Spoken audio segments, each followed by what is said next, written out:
പക്ഷെ നമ്മുടെ കോടതികളുടെ പെരുമാറ്റത്തിലും കോടതികൾ നൽകുന്ന വിധിയും ഒക്കെ വലിയ ആശങ്ക ജനങ്ങളിൽ ഉണ്ടാക്കുകയാണ്.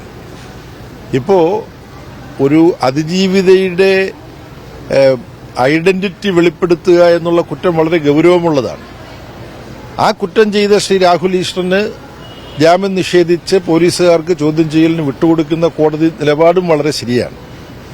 പക്ഷേ രാഹുൽ ഈശ്വർ ഏത് ഒരു അതിജീവിതയ്ക്കെതിരായിട്ടാണോ നിലപാടെടുത്തത്, എന്തിന്റെ പേരിലാണോ രാഹുൽ ഈശ്വർ ഇപ്പോൾ പോലീസിന്റെ ചോദ്യം ചെയ്യലിന് ഒരു കീഴ്ക്കോടതി തന്നെ പോലീസിന് വിട്ടുകൊടുക്കുന്നത്, ആ സംഭവത്തിന് ഉത്തരവാദി ഒരു അതിജീവിതയെ സൃഷ്ടിച്ച ലൈംഗികമായ അതിക്രമം, ആ അതിക്രമം നടത്തിയ ആളിന് നമ്മുടെ നീതിന്യായ വ്യവസ്ഥ ആവർത്തിച്ച് ജാമ്യം കൊടുത്തുകൊണ്ടിരിക്കുകയാണ്.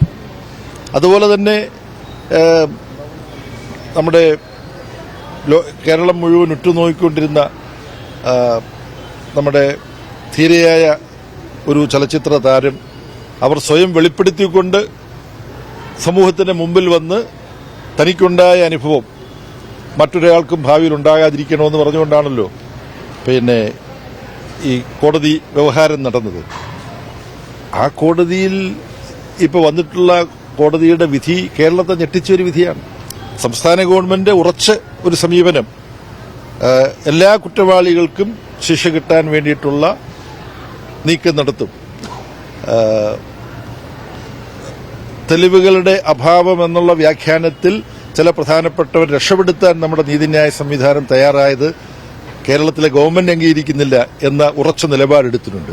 പക്ഷെ കോടതികളിലുള്ള വിശ്വാസം ജനങ്ങൾക്ക് വലിയ തോതിൽ ഇടിയുന്ന തരത്തിലുള്ള വിധികൾ എന്തുകൊണ്ടാണ് പുറപ്പെടുവിക്കുന്നത് എന്നുള്ളൊരു സംശയം നിങ്ങളുമായി പങ്കുവെക്കാൻ ഞാൻ ഈ അവസരം ഉപയോഗപ്പെടുത്തുകയാണ്.